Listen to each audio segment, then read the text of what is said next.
Dans ce nouvel épisode, je suis parti à la rencontre de Cyril Nourry, le fondateur d'Informatruck, le premier réseau de camions ateliers de dépannage informatique. La mission de cet incroyable projet est de combattre l'exclusion numérique en ruralité en intégrant l'inclusion de personnes en situation de handicap éloignées de l'emploi. Geek dans l'âme, Cyril a côtoyé très tôt le monde des jeux vidéo et de l'informatique avant de se lancer dans cette initiative ambitieuse. Comment un geek, fan de métal, ex-grand timide, est-il devenu un entrepreneur engagé et inspirant ? Le chemin parcouru fut long et sinueux. Cyril nous explique comment, grâce à une approche plus éthique et plus responsable, l'Informatruck a finalement trouvé sa voie. Témoin privilégié de son parcours, Léla Yildiz, fondatrice du cabinet CGA Assurance, apporte son éclairage. Cyril est issu d'une famille d'entrepreneurs ruraux et techniques sur 4 générations.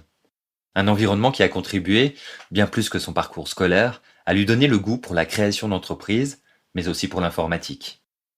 J'allais en Alsace avec l'un de mes grands-pères dans son entreprise sur les vacances. C'est lui qui m'a appris ce que je savais à l'époque de l'informatique, qui m'a mis les mains dans le cambouis.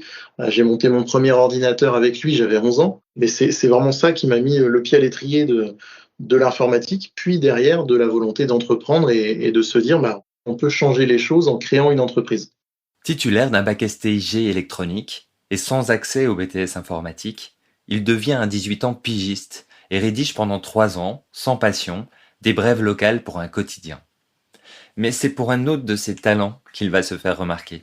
Ça me prenait quelques heures, j'étais payé à la ligne.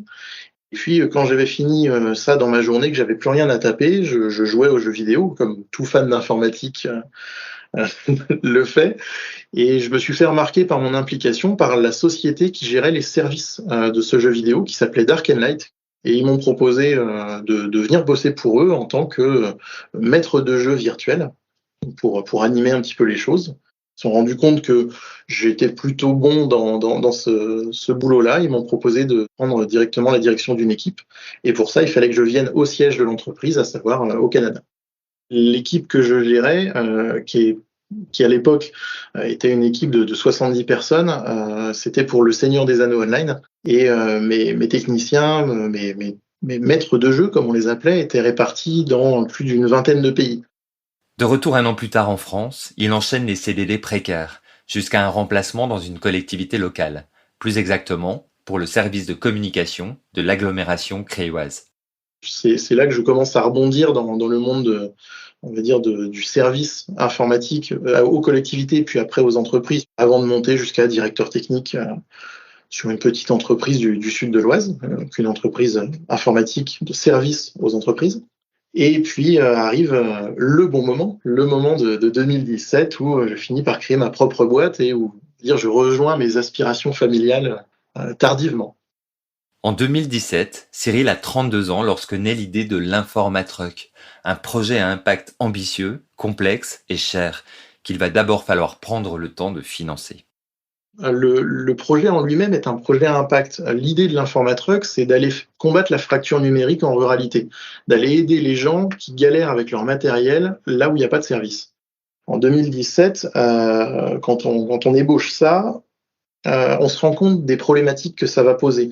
La 4G n'est pas encore déployée vraiment, les panneaux solaires, c'est pas encore ça. Donc pour rendre un camion autonome, il faut des batteries énormes, il faut pouvoir les brancher, c'est compliqué.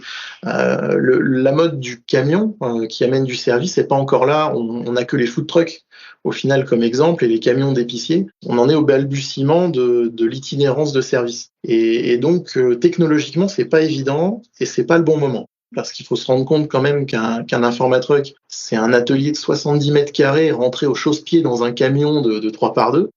Donc l'idée, c'est surtout de se renforcer. Donc je crée ce que je sais faire, à savoir une SS2I, pour aller aider les TPE et PME avec leur informatique autour de chez moi.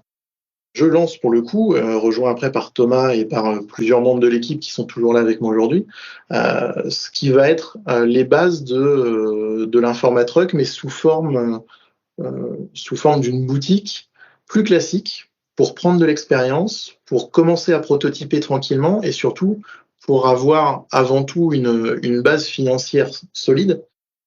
Et au final, le lancement du truck intervient Et il intervient un peu après la rencontre qui fait que c'est bon, on y va, qui est la rencontre avec Yann, qui est le premier tech trucker, donc le premier technicien conducteur d'Informatruck. On a l'infrastructure derrière, on a une boutique qui tourne, donc on a du cash pour injecter dans notre prototype sans prendre de risques énormes de se retrouver soi-même en banqueroute. On a un réseau solide, on connaît plein de gens, on connaît les collectivités, on commence à connaître le marché, donc on y va. Avec de tels investissements sur un tout nouveau service, il a forcément fallu convaincre et lever les doutes. En termes de coûts, concrètement, le prototype, il nous a coûté en tout 160 000 euros. Les banques sont pas très très fans de l'innovation en général, surtout quand on est sur des marchés qu'on ne connaît pas, à savoir y a-t-il vraiment un marché de services informatiques là où personne ne veut aller? Parce qu'il est là l'enjeu au final, on va là où il y a personne. Alors la réponse entre-temps, on la connaît, elle est évidemment oui, et elle est bien plus grande que ce qu'on imaginait. Juste en France, il faut le savoir, il y a 13 millions de personnes qui sont en situation d'électronisme, donc qui sont dans l'incapacité d'utiliser, pour une raison ou une autre, un ordinateur, une tablette, un smartphone. Donc on a dû refaire notre levée de fonds plusieurs fois. La première, on n'a pas réussi. On avait pourtant tous les gens autour de la table qu'il fallait. On a recommencé un tour de table qu'on a monté ce coup-ci avec des fonds à impact. Et là, de manière surprenante, ça s'est pas mieux passé. Donc ça nous a obligés à recommencer à nouveau notre tour de table. Et ce coup-ci, on est avec des business angels qui ont clôture, donc pas des entités juridiques complexes. On est vraiment sur des individus qui viennent nous soutenir financièrement, qui investissent chez nous, à la fois parce qu'ils voient que c'est quelque chose de viable, mais surtout parce que ce sont des gens, pour la plupart, issus des territoires ruraux et qui y voient l'intérêt de changer la ruralité. Mais avec l'Informatruck, Cyril ne se contente pas de réduire la fracture numérique. Il veut aller plus loin en termes d'engagement responsable en activant plusieurs leviers de durabilité. On s'est dit, puis après tout, et si on poussait à fond tous les taquets de la RSE, on va aller chercher un maximum d'impact environnemental, d'où les panneaux solaires pour avoir de l'autonomie énergétique.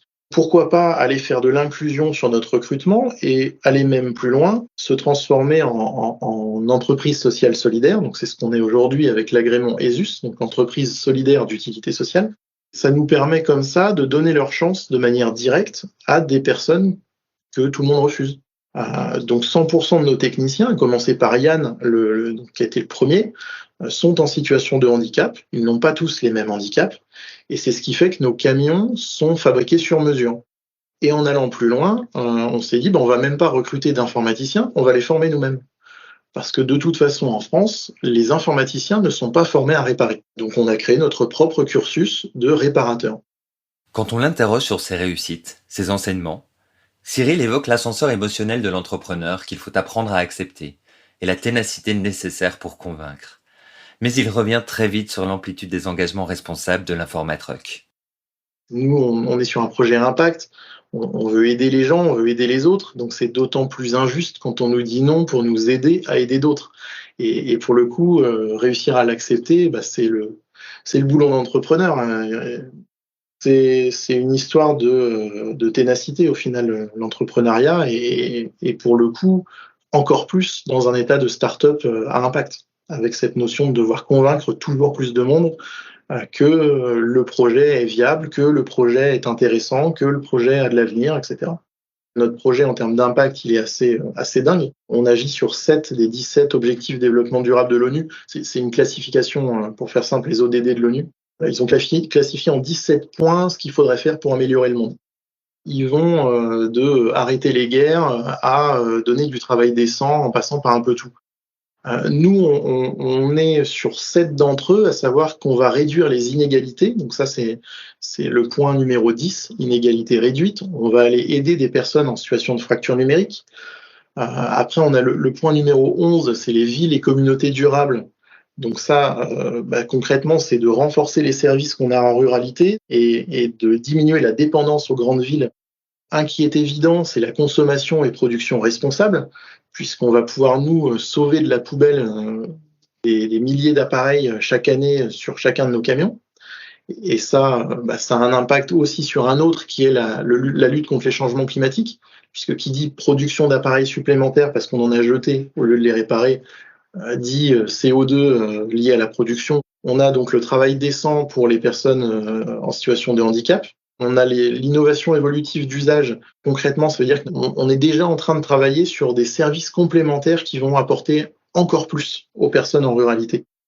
Et enfin, le septième sur lequel on agit, c'est la pauvreté, puisqu'on reconditionne des ordinateurs. On est partenaire avec Emmaüs Connect à fournir des ordinateurs à très bas prix aux personnes en situation financière délicate. Le futur, Cyril l'envisage sans rien perdre de son ambition, jusqu'à dépasser les frontières. Dans 5 ans, on sera sur le point d'avoir couvert toute la France avec à peu près un peu plus de 200 camions, donc toutes les ruralités.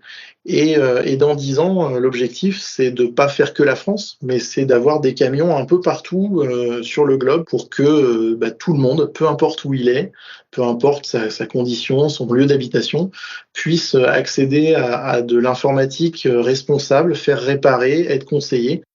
Si la rencontre entre Cyril et la fondatrice du cabinet CGA Assurance, Léla Yildiz, est récente, elle est fondée sur un véritable coup de cœur et une sensibilité à la vocation sociale et solidaire de l'Informatruck.